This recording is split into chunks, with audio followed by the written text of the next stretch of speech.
வணக்கம்.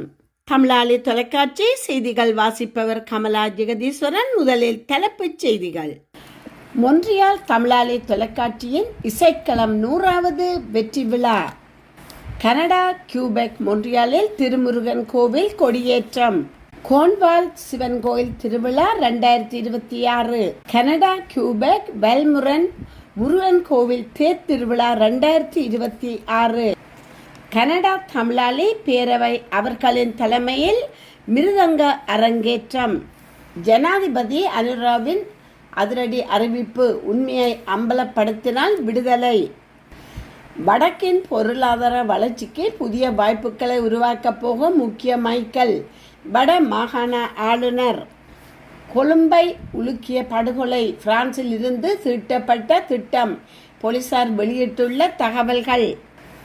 ரீச்சாவில் பெண் ஊழியர்களை தாக்கிய மர்ம நபர்கள். போதைப்பொருள் குற்றங்களுக்கு மரண தண்டனை. அரசாங்கத்தின் அதிரடி தீர்மானம். இந்தியாவில் சூரிய உதயத்தை பார்க்கும் முதல் அழகான கிராமம். புற்றுநோய் அபாய கட்டத்தில் அமெரிக்க முன்னாள் அதிபர் ஜோ பைடன்.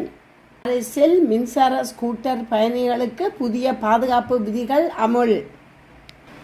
அமெரிக்காவிற்கு பேரிழப்பு.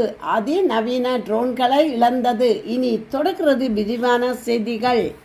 மொன்றியால் தமிழாளி தொலைக்காட்சியின் இசைக்களம் 100வது வெற்றி விழா 11/8/2026 இந்திய நேரம் 7 மணிக்கும் கனடா நேரம் 9 மணிக்கும் இடம்பெற உள்ளது என்பதை பெருமையுடன் அறிய தருகின்றார்கள் தமிழாளி இயக்குனர் பாட்டருவி தமிழ் மாமணி கா உயிரவன். கனடா கியூபெக் மொன்றியாலில் திருமுருகன் கோவில் கொடியேற்றம் வெகு விமர்சையாக 9/8/2026 இடம்பெற்றது. பக்தர்கள் நிறைந்து நாதஸ்வரம் மேளங்கள் முழங்க வெகு சிறப்பாக முருகப்பெருமானுக்கு கொடியேற்றம் ஆரம்பிக்கப்பட்டது. கோன்வால் சிவன் கோவில் திருவிழா 2026 ஆரம்பமாகி வெகு சிறப்பாக இடம்பெற்றது. அத்துடன் கனடா கியூபெக் மொன்றியால் முருகன் கோவில் 2026 அதாவது 19/7/2026 அன்று தேர் திருவிழாவும் பக்தர்கள் கூடிய விழாவாக வெகு சிறப்பாக நடைபெற்றது.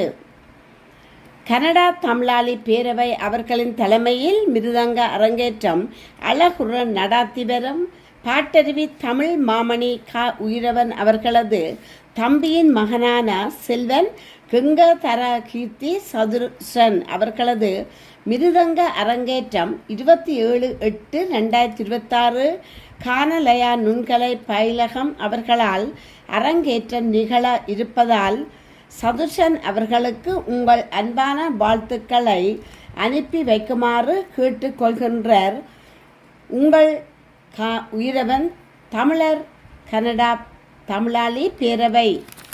லஞ்ச ஊழல் குற்றச்சாட்டு விசாரணை ஆணைக்குழுவின் பணிப்பாளர் நாயகத்திற்கு புதிய அதிகாரம் வழங்கும் சட்ட திருத்தம் ஒன்று முன்வைக்கப்பட்டுள்ளது. லஞ்சம் அல்லது ஊழல் குற்றச்சாட்டுடன் தொடர்புடைய ஒருவர் அந்த குற்றச்சாட்டு தொடர்பாக தமக்கு தெரிந்த அனைத்து உண்மைகளையும் வெளிப்படுத்தினால் அவருக்கு எதிராக வழக்கு தொடர இருப்பதற்கு அல்லது வழக்குகளை மீளப் பெறுவதற்கு அதிகாரம் வழங்கப்பட உள்ளது.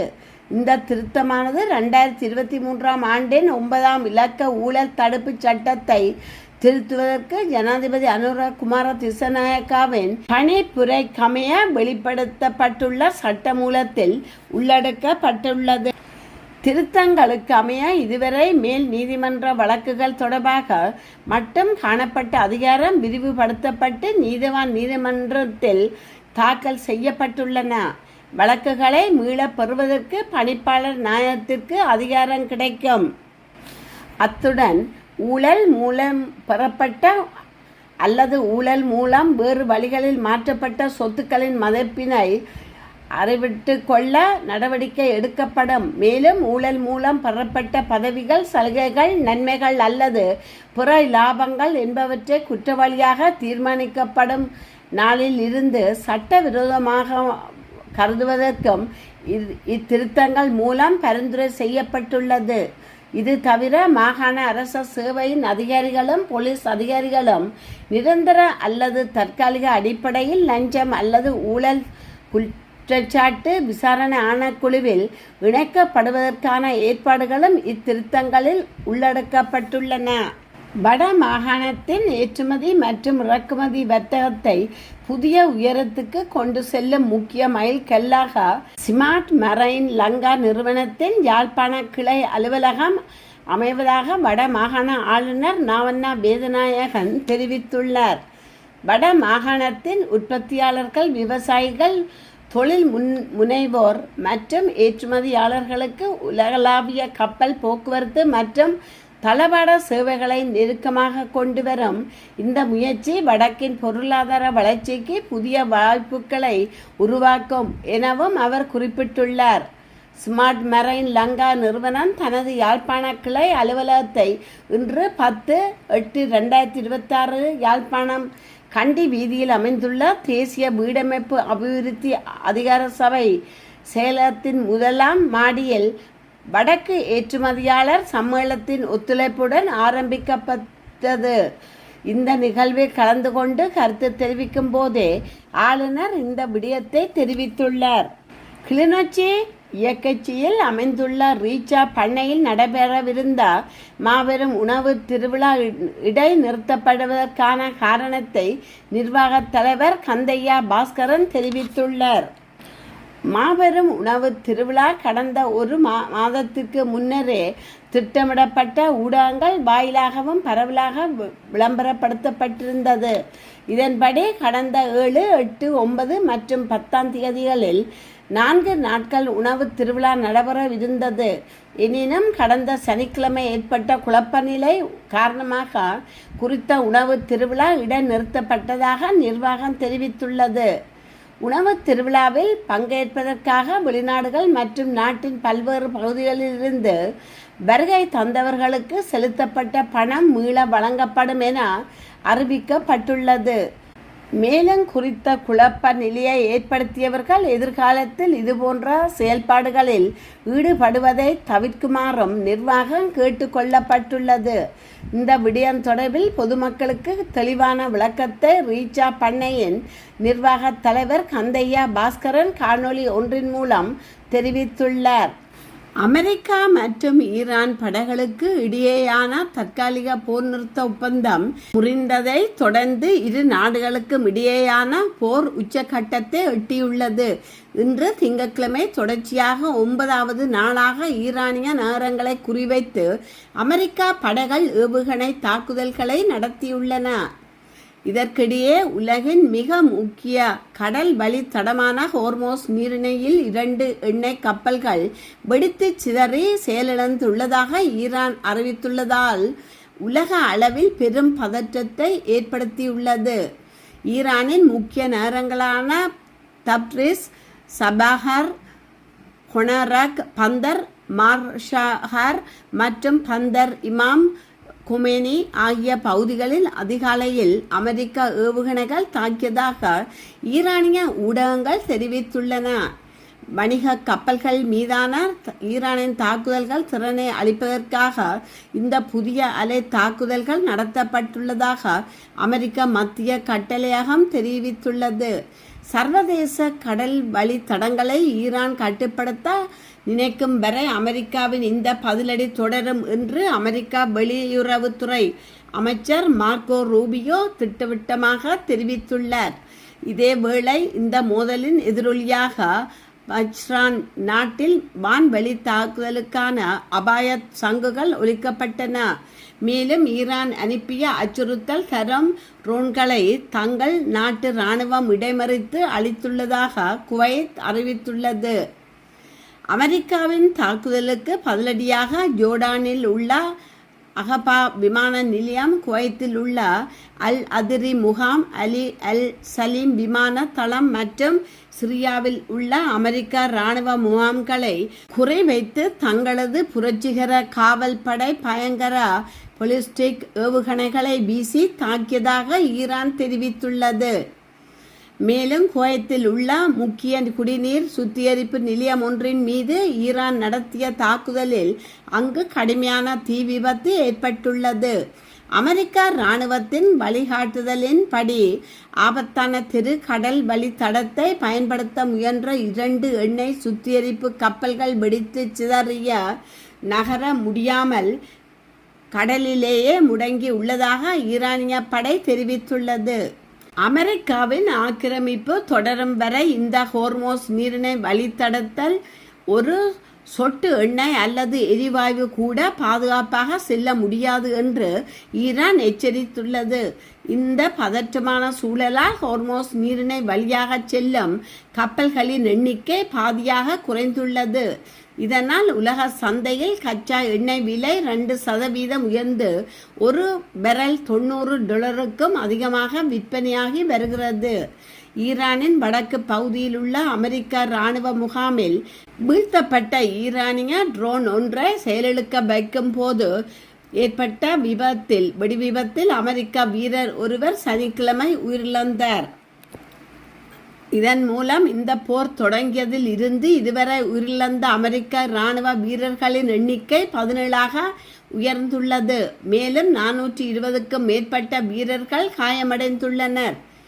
கடந்த பிப்ரவரி 28 அன்று ஈரான் அணுசக்தி மற்றும் ஏவுகணை திட்டங்களை முடக்குவதற்காக அமெரிக்காவும் இஸ்ரேலும் இணைந்து தொடங்கிய இந்த போரில் ஈரான் மற்றும் லெபனானில் இதுவரை ஆயிரக்கணக்கான மக்கள் உயிரிழந்துள்ளனர் என்பது குறிப்பிடத்தக்கது. இந்த உலகத்தில் சூரியன் ஒவ்வொரு நாடுகளிலும் ஒவ்வொரு நேரத்தில் உதிக்கிறது. அந்த வகையில் இந்தியாவில் சூரிய உதயத்தை பார்க்கும் முதல் அழகான கிராமம் எது தெரியுமா? அதை பற்றி பார்ப்போம். இந்தியாவில் கிழக்கு எல்லையில் அமைந்திருக்கக்கூடிய அருணாச்சல பிரதேசம் மாநிலத்தின் அஞ்சா மாவட்டத்தில் உள்ள டோங் என்ற சிறிய கிராமமே நாட்டில் தினசரி சூரிய உதயத்தை காணுகின்ற சிறப்பை பெற்றுள்ளது. இந்தியா, சீனா மற்றும் மியான்மர் ஆகிய 3 நாடுகளின் எல்லைகள் சந்திக்கும் முக்கோண பகுதிக்கு அருகிலுள் அமைந்துள்ள இந்த கிராமம் இயற்கை எழில் சூழ்ந்த மலைகளாலும் பள்ளத்தாக்குதல்களாலும் சூழப்பட்ட ஒரு மறைக்கப்பட்ட பொக்கிஷமாகவே உள்ளது. இங்கே கோடை காலங்களில் காலை 4:30 மணிக்கு சூரிய பகவான் உதித்து விடுகிறார். கடல் மட்டத்திலிருந்து சுமார் 1240 கிலோமீட்டர் உயரத்தில் அமைந்துள்ள கிராமத்திற்கு செல்ல பலாங் என்ற பகுதியிலிருந்து சிறிய மலை பயணம் நாம் மேற்கொள்ள வேண்டும். இந்த பயணத்தில் நாம் லோகித் மற்றும் சதி ஆகிய நதிகள் ஒன்று சேரக்கூடிய சங்கமத்தை பார்க்கலாம். 2011ஆம் ஆண்டில் மக்கள் தொகை கணக்கெடுப்பின்படி இந்த கிராமத்தில் பழங்குடியினரை சேர்ந்த சுமார் 15 நபர்கள் மட்டுமே வசித்து வருவதாகவும் தெரிய வந்துள்ளது. இவர்களின் எளிய வாழ்க்கை முறையும் இவர்களுடைய அழகான புன்னகையும் சுற்றுலா செல்லக்கூடிய மக்களை வெகுவாக கவர்வது குறிப்பிடத்தக்கது. அடர்ந்த காடுகள், பனி சூழ்ந்துள்ள மலை சேரங்கள் மற்றும் அமைதியான சூழல் நிறைந்த இந்த டோங்கு கிராமம் இயற்கை விரும்பக்கூடிய நபர்களுக்கும் புகைப்பட கலைஞர்களுக்கும் ஒரு சிறந்த இடமாகவே இருக்கும். இங்கு பயணிகள் முதலில் தேசா அல்லது திருப்பகர் அடைந்து பிறகு அங்கிருந்து தான் அவர்கள் டோங் கிராமத்தை சென்றடைய முடியும். மேலும் அருணாச்சல பிரதேசத்துக்குள் நாம் செல்வதற்கு இந்திய குடிமக்களுக்கு உள்வரி அனுமதி சீட்டு கட்டாயம் வேண்டும். அதிகளவு சுற்றுலா பயணிகளின் வருகை இங்கு இல்லாததால் இங்கு இயற்கை தூய்மையுடன் அழகுடனும் விளங்குவது குறிப்பிடத்தக்கது. அமெரிக்காவின் முன்னாள் அதிபர் ஜோ பைடனை தாக்கியுள்ள கொடிய புற்றுநோய் தற்போது அவரின் எலும்புகளையும் தாண்டி உடலின் பிற பகுதிகளுக்கும் வேகமாக பரவி வருவதாக அவரது மகன் அண்டர் பைடன் மிகுந்த வேதனையுடன் தெரிவித்துள்ளார். பிபிசி செய்தி நிறுவனத்துக்கு அளித்த நேர்காணலில் பேசிய அண்டர் பைடன் தனது தந்தையின் உடல்நிலை மிகவும் மோசமடைந்துள்ளதை வெளிப்படுத்தினார். புற்றுநோய் அவரது எலும்புகள் மற்றும் அதற்கு அப்பால் பரவிவிட்டது. இது அவருக்கு கடுமையான வலியையும் பல வகைகளில் உடல் தளர்ச்சியையும் ஏற்படுத்தி வருகிறது என கூறிய அவர், தனது தந்தையின் தற்போதைய நிலையை பார்ப்பது உண்மையிலேயே மிகவும் கடினமாகவும் பெருந்துயரமாகவும் உள்ளது என கண்ணீர் மல்கி குறிப்பிட்டார். 83 அகவையுடைய மக்களாட்சி கட்சியின் தலைவரான ஜோ பைடன் 2021 ஆண்டு முதல் 2025 வரை அமெரிக்காவின் 46வது அதிபராக பணியாற்றினார். அவரது உடல்நலம் குறித்த பல்வேறு ஐயங்கள் எழுந்ததால் 2024 ஆண்டு தேர்தலில் அவர் போட்டியிடவில்லை. அவருக்கு பதிலாக போட்டியிட்ட கமலா ஹாரிஸ் குடியரசுக் கட்சியின் டொனால்ட் ட்ரம்பிடம் தோற்றார். வெள்ளை மாளிகையில் இருந்து விடைபெற்று 4 மாதங்களுக்கு பிறகு கடந்த 2025 ஆண்டு மே மாதம் தனக்கு முன்னிட் குஞ்ச் சுரப்பிய புற்றுநோய் புரோஸ்டேட் கேன்சர் இருப்பதை ஜோ பைடன் உலகிற்கு அறிவித்தார். தொடரும் மருத்துவ போராட்டங்கள், அதன் பின்னர் கதிர்வீச்சு மருத்துவம் மற்றும் இயக்குநீர் மருத்துவம் ஹோமோன் தெரப்பி கட்டமைப்புக்குள் அவர் உட்படுத்தப்பட்டார். கடந்த மாதம் கூட தனது பணிக்காலம் குறித்து புதிய நூல் ஒன்றின் வெளியீட்டு அறிவிப்பின் போது தனது மருத்துவம் மிகவும் நன்றாக சென்று கொண்டிருப்பதாக அவர் கூறியிருந்தார். ஆனால் நோயின் வீரியம் தற்போது கட்டற்ற நிலையை எட்டியுள்ளதை அண்டர் பைடனின் சொற்கள் உறுதிப்படுத்துகின்றன. பாகிஸ்தான், துருக்கி மற்றும் சவுதி அரேபியா ஆகிய நாடுகளுக்கு இடையே கையெழுத்திடப்பட்டுள்ள புதிய பாதுகாப்பு ஒப்பந்தம் ஹிஜ்ரானுக்கும் ஈரானுக்கு எதிராக அமைந்தது என அஞ்ச தேவையில்லை என்று ஈரான் தெரிவித்துள்ளது. ஈரான் வெளியுறவு அமைச்சின் பேச்சாளர், பிராந்திய நாடுகள் வெளிச்ச சக்தியை சாராமல் தங்களது பாதுகாப்பை உறுதிப்படுத்தும் முயற்சியாகவே இந்த ஒப்பந்தத்தை பார்ப்பதாக குறிப்பிட்டுள்ளார். பிராந்தியத்தின் புவிசார் மற்றும் வரலாற்று உண்மைகளை அடிப்படையாக கொண்டு துல்லியமான பாதுகாப்பு அச்சுறுத்தல்களை அடையாளம் கண்டு செயற்படுத்தப்படும் எந்த ஒரு திட்டமும் அப்பிராந்தியத்தின் பாதுகாப்பை பலப்படுத்தவும் ஸ்திரத்தன்மையை தடுக்கவும் உதவும் என அவர் மேலும் சுட்டிக்காட்டியுள்ளார். சவுதி அரேபியாவின் மக்கா நகரில் இடம்பெற்ற சந்திப்பில் பாகிஸ்தான் பிரதமர் தெஜ்பாஸ் ஷெரீப், துருக்கி ஜனாதிபதி தையிப் எர்டோகான் மற்றும் சவுதி பட்டத்து இளவரசர் முகமது பின் சல்மான் ஆகியோரால் இந்த கூட்டு பாதுகாப்பு ஒப்பந்தம் கையெழுத்திடப்பட்டமை குறிப்பிடத்தக்கது. அமெரிக்கா ஜனாதிபதி டொனால்ட் ட்ரம்பின் வர்த்தக போருக்கு எதிராக ஜெர்மன் தனது நுட்பமாக செயற்றிடங்களை ஆரம்பித்துள்ளதாக தரவுகள் காட்டுகின்றன. 2025 ஆண்டு சீனாவில் ஜெர்மன் நிறுவனங்களின் முதலீடுகள் கடந்த 4 ஆண்டுகளில் இல்லாத அளவுக்கு உயர்ந்துள்ளதாக தெரிய வந்துள்ளது.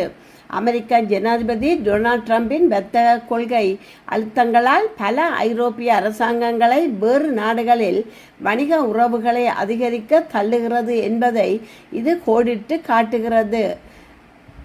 IW ஜெர்மன் பொருளாதார நிறுவனத்தின் IW ஜெர்மன் எக்கனாமிக்ஸ் இன்ஸ்டிடியூட் தரவுகளின்படி கடந்த ஆண்டு ஜனவரி முதல் நவம்பர் வரை சீனாவில் முதலீடுகள் 5 பில்லியன் யூரோக்களுக்கு மேல் $8 பில்லியன் உயர்ந்துள்ளமை என்பது காட்டுகிறது.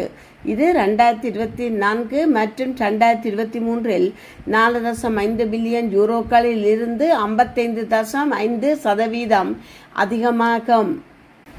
ஐரோப்பிய ஒன்றிய இறக்குமதிகள் மீதான தொலைநோக்கு வரிகள் உட்பட ட்ரம்ப் நிர்வாகத்தின் முதலாண்டில் அவரது ஆக்ரோஷமான வர்த்தக கொள்கைகள் ஐரோப்பாவின் உயர்மட்ட பொருளாதாரத்தில் உள்ள நிறுவனங்களை மாற்றாக சீனாவின் பக்கம் கவனத்தை திருப்ப தள்ளியுள்ளதான என்பதை புள்ளி விவரங்கள் காட்டுகின்றன.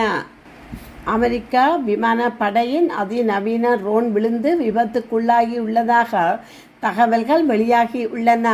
விபத்துக்குள்ளான ஆளில்லா விமானம் அமெரிக்க விமானப்படையின் MQ-9A ரீப்பர் ட்ரோன் என்பது தெரியவந்துள்ளது. கிழக்கு ஆப்பிரிக்கா நாடான ஜிபூட்டியில் உள்ள சாபெல்லி விமான தளத்தில் இருந்து புறப்பட்ட சிறிது நேரத்திலேயே இந்த ட்ரோன் கீழே விழுந்து நொறுங்கியதாக நம்பப்படுகிறது. ரீப்பர் ட்ரோன் எதிரிகளால் சுட்டு வீழ்த்தப்பட்டதா அல்லது தொழில்நுட்ப கோளாறு காரணமாக தானாக விபத்துக்குள்ளானதா என்ற தகவல் வெளியாகவில்லை. ஜிபூட்டியில் நகருக்கு தென்மேற்கே அமைந்துள்ள சாபெலி விமான ஏர்பேஸ் ஆப்பிரிக்கா கண்டத்தில் அமெரிக்கா இராணுவத்தின் மிக முக்கியமான மையமாக செயல்பட்டு வருகிறது. தெற்கு செங்கடல் பகுதி உட்பட பிராந்தியம் முழுவதும் உளவு மற்றும் கண்காணிப்பு நடவடிக்கைகளுக்கும் அமெரிக்கா இந்த MQ-9 ரீப்பர் ட்ரோன்களை சாபெலி தளத்தில் இருந்தே இயக்கி வருகிறது. அமெரிக்காவின் மிகவும் சக்தி வாய்ந்த ₹415 கோடி மதிப்பு கொண்ட இந்த MQ-9 ரீப்பர் ட்ரோன் ஆகும். இத்துடன் செய்திகள் நிறைவு பெறுகின்றன. மீண்டும் மற்றொரு செய்தியூடாக உங்களை சந்திக்கும் வரை வணக்கம் கூறி விடைபெறுபவர் கமலா ஜெகதீஸ்வரன். நன்றி.